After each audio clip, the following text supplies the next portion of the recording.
the fine.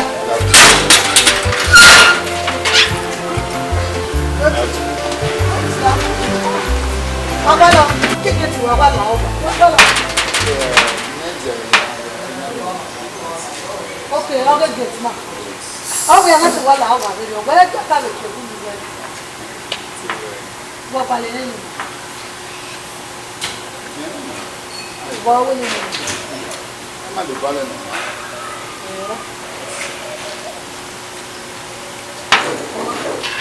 Delivery, I'll be working on that. Oh, where am I?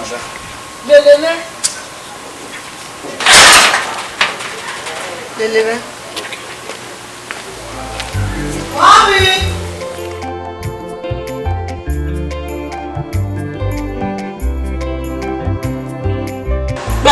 Ma, Anna. I want Mama get man needed get away in me and or not there. Oh, we get man. We are women get man. But here, yeah. Sunday. Sunday. There you are now, we stay here. 3rd Street. We have a team on Anna. Kakambo. We get man. I see you, man. The water. How who are you? Why when I have a year, one of year, now I have a book.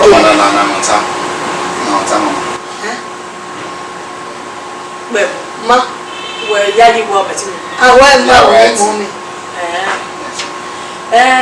No, I will do this. Mommy, Mamma, when you go in my area. Mommy, I will whatever that, beg whatever that. On another one, I want to I mean, I want if I talk about the cake and buy it. Worry,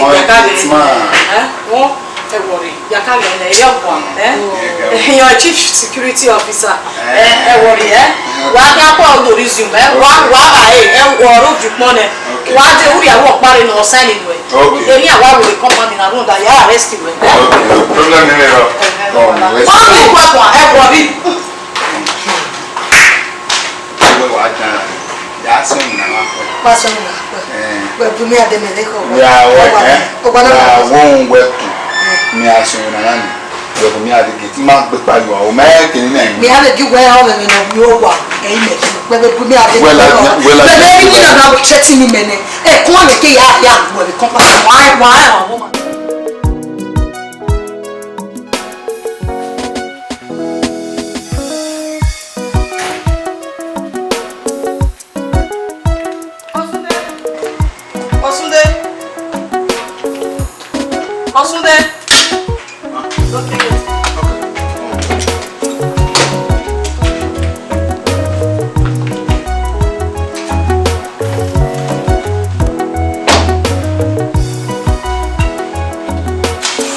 Madam, here we might give us now where Indo give me my Sunday, the CSO of Wana, our companion. I know the boss and I'm chief security officer of Wana. I don't understand.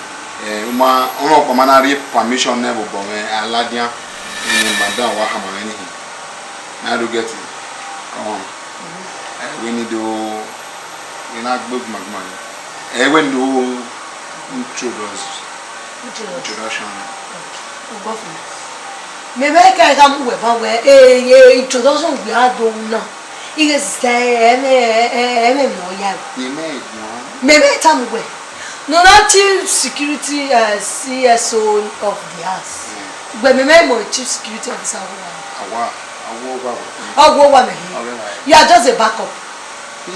Yes, even if you have to kick it, who loves the whole kick it? Only you know. I know. Oh, we buy my CSO. Yeah. Day time, Mama. That one me have boy was epic. And how about CSO here? I'm getting Oh, Larry. I'm not talking telephone. Ma. I'm not a good telephone, not a on the oh, discussion. Oh, telephone there. Then tell my way. Open got on your one. Never say, I want to make Hamilton no sack you everyone. No, that bam, big bam, West says. But I allow we have no gain, and I don't mean we hear of now, Mama. Man was an imitated with me to introduce her. One minute, here, I'm going to take away. There's some.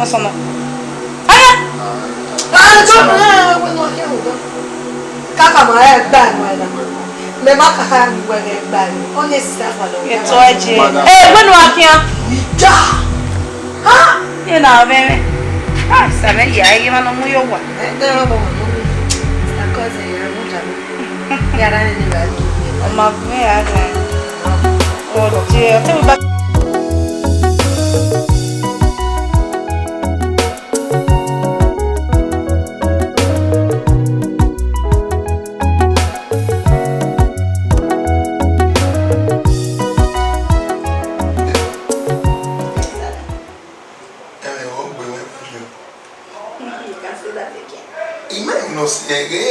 Say, oh, day. I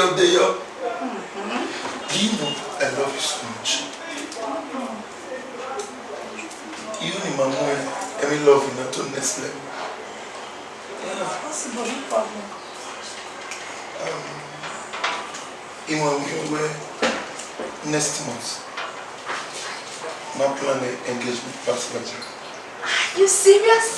Next month? Yeah. Oh my God! I love you. Yeah, I love you too. I really want to marry you.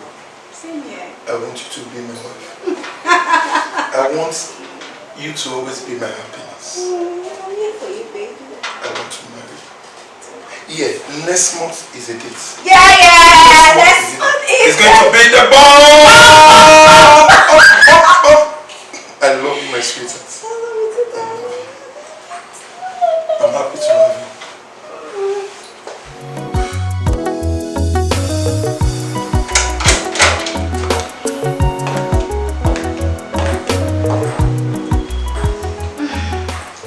Dear.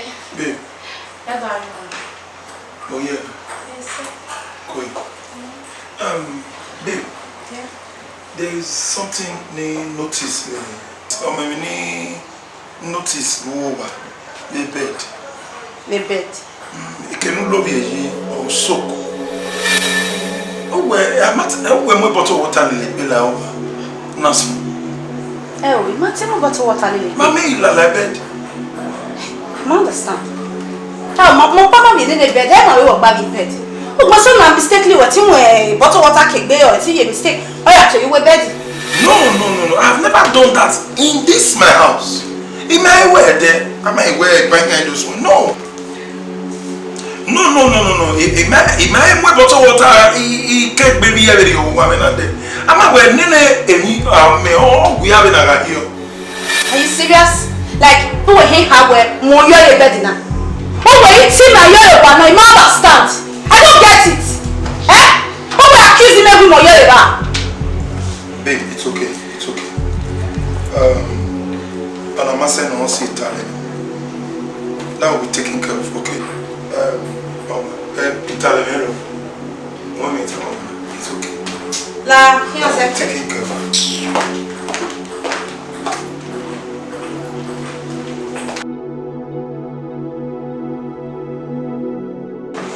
Come to think of it, it stinks.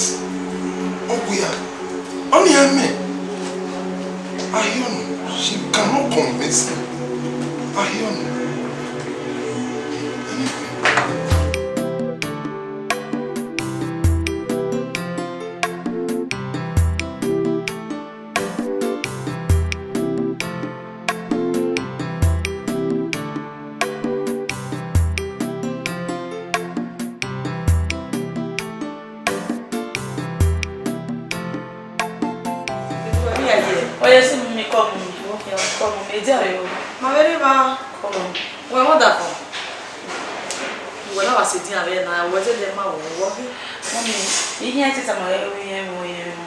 So man, nearly a waji now, or what honey? Or honey, we didn't know that money in not a money. Oh, you and me. Why are you water? We are at least 2 months, 3 months. Yeah, Larry. Okay, what by 1 year or didn't mean son, 1 year plus or marry. Eh? It be your 1 year. Or why are they funny show you one? Eh? But you know, the firewood, no me, I don't think they do all these things. I don't tire, I swear. It be warning and do what? Ah, when we are tired, and wet about what about where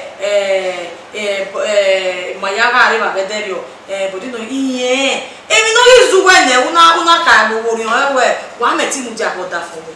Was it no man who Diania? Yeah, where or my easy. obi anori obo yowa ono ari ewodo no isi so kwa orion we ya ka ma ewe oda for me iwe na ewe ya mu dia ewe orion ni geri aro we wu mu ya mu dia ko la o mommy uma understand me mommy uma understand me you understand it no tell fine so kuma o ma mo rewe bo o me be etmebe I just want you to call him come call no dio mommy o ma na re ya fi we yo wa o ma na re o ti gbe wo me na gbe wo me you understand o me be kin when ni me ja ro wa na mi a metiki lu gba no kin no da for me ke ewe bo adi Nigeria do mi ma so kwa ari le lo ni o ma ri mo mo ri o na we yen kan settle down yen kan mo do emi na igba agree yi ata ami mi na ata we no weta na we ni tie mi atinye utana ya itie I ka ma we boss ye no kan na je ri o emi wa ngo kan gba agree mi na ti change ye me ma de ba yen hu da ogu me be ki I we me yan we I won na bi aya wa na o we worry odure dugo na do ka mi me na ka abo wa ti awe yo ti side won mi ati ni gwebo won ni me ka na anyway ya fi wo you wa oni ma bo mommy oro mo ri o be so ma le ya bu me ko na iwe eme nta o ese wa sore yire ba o ipa ka ma we na be no wa ya ta lo ma be ya ti e ta na we worry ari wo ko ni no ya mo ba e ma mo de mi le igbe bo le ba e ma ni no le bebu the medical so le nye bebu ba ka ma na sa me okay bebu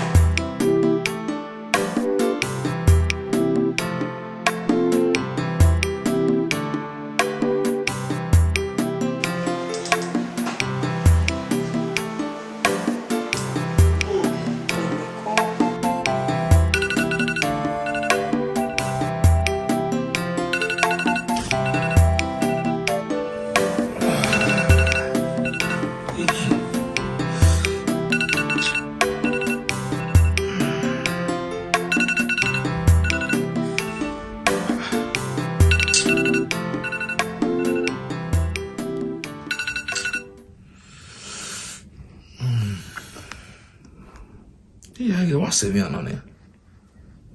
After 12. Oh, shit.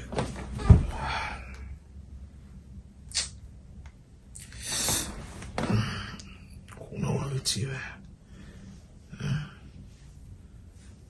Relax, but it might set alarm me, bambo.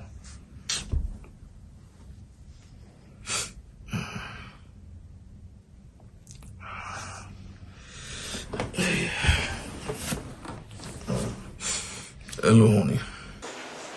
Nketi wasi. Oh, yeah. Ele gui, me madden we ka call man. You when you want relax, one way when I saw in my you know, me no yeah.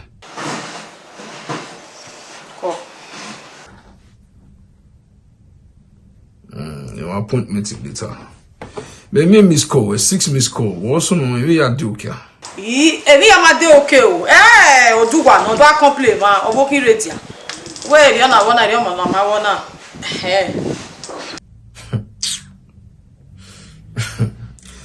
Emo do worry keke woda fun you we calling me. O ma se na call we. What's on?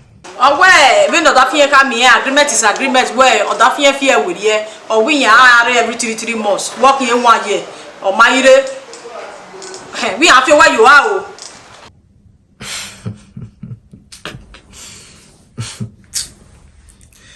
o. Owe da mu owo to akita.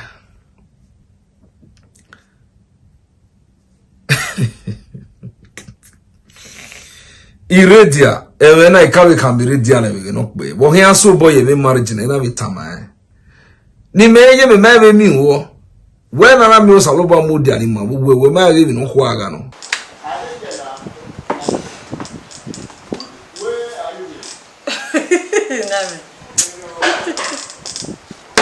Name we are wo hina na We have you where you are now. Mine is we have you where you are. We met it for that more than 1 year plus. That's not the agreement. No, and I beg we are the other for when no go other for one. You have the other for one.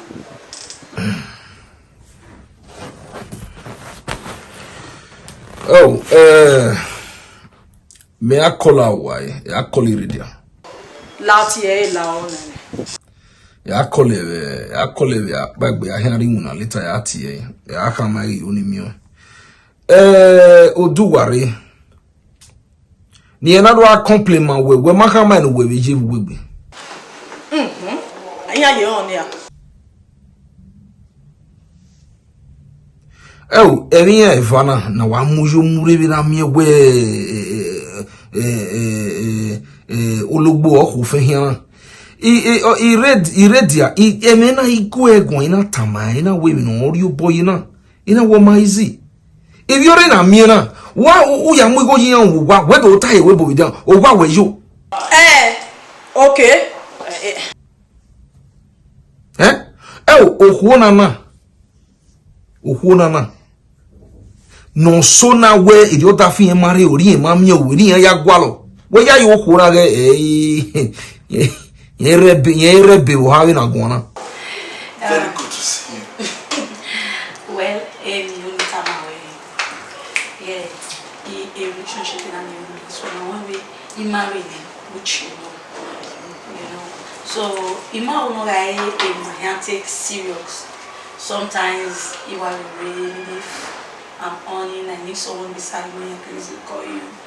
Just be together, maybe we need one. So wait, why not get? It's not for I'm just Iwa reason. Only a problem in the running now. Very many Osama. I'm 100% sure I'm ready for that. I can see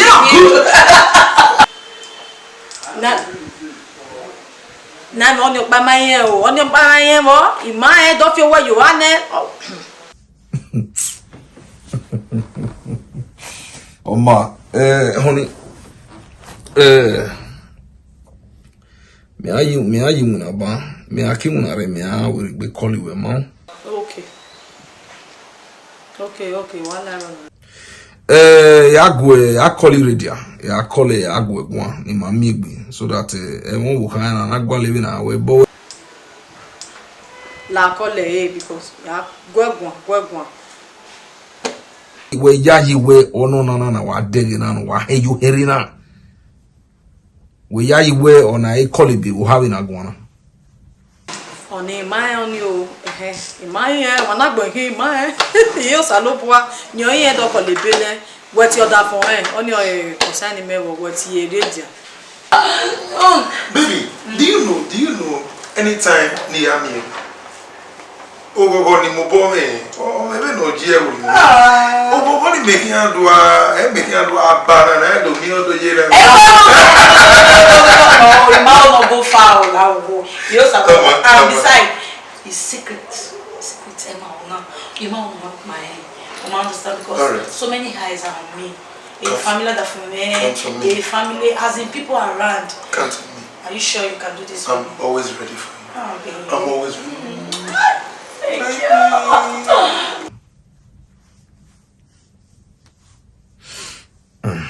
No man, you walero. You miss you now. I miss you. Only woman or way. Okay. I love you too, bye. Okay. Okay now. Love you too, dear. Talk to you later. Bye.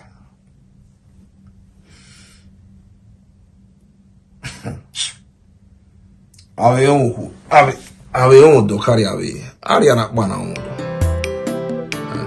Ati mu to akita. Ya won do no rewebo.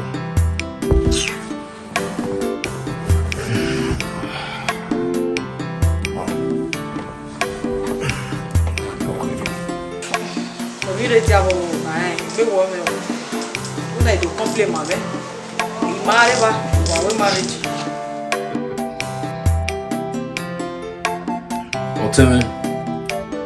Even in me, kawe tama we dero we agbono na rena won do kari awe ri ku ka ari awe wo ya mugo yo we gani na tiwe omo ero isusu ero una wo ya wo no keke ibiore na himiera we ti ya giabi ji manede mweme ni gwankana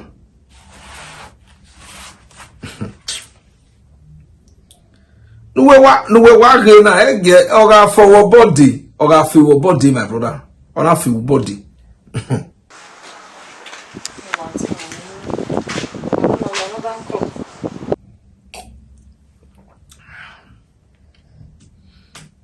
omo reji agun sewe a ko o han Maryland iwa wa call awe na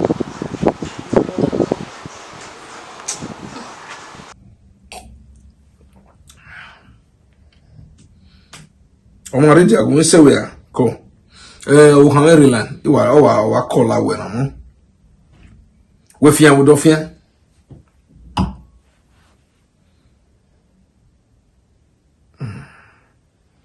hello honey. Hello baby. Oh yeah. Oh yes, don't want.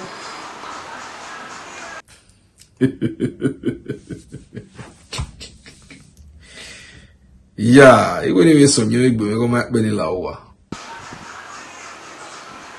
I'm not get it, give me.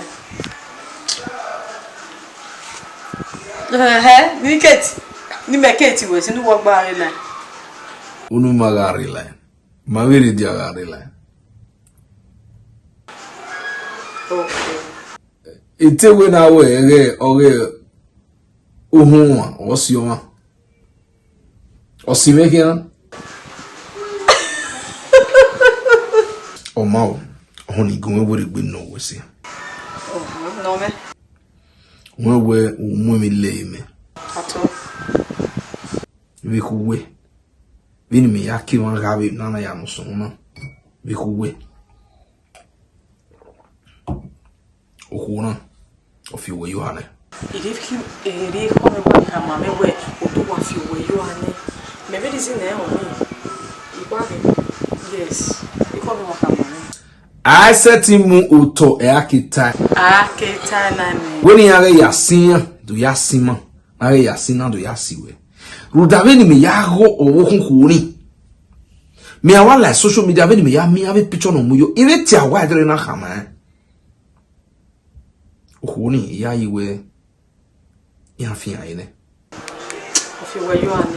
Vini ya mo gbe social media e ma. Anyway, only in winner TV mo iye wo si no se o se no sotin wo ye my dear. Ato. Wakaka bo missing. I missed you. How we hore no ba. We are what me missing. Oh ye na me we tako kire yo hu. Miss you.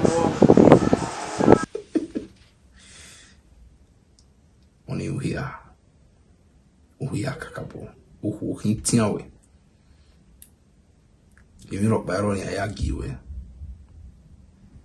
imi bani ayagiwe uhu ne de uhu ne de wori yegi no wena de obi me bi dia puto pano amuru nko are de ri wa mam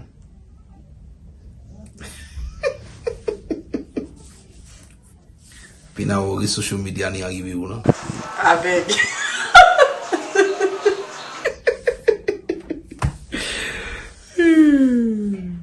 Oh my dear, go say where. Okay, I am going later. Okay, then I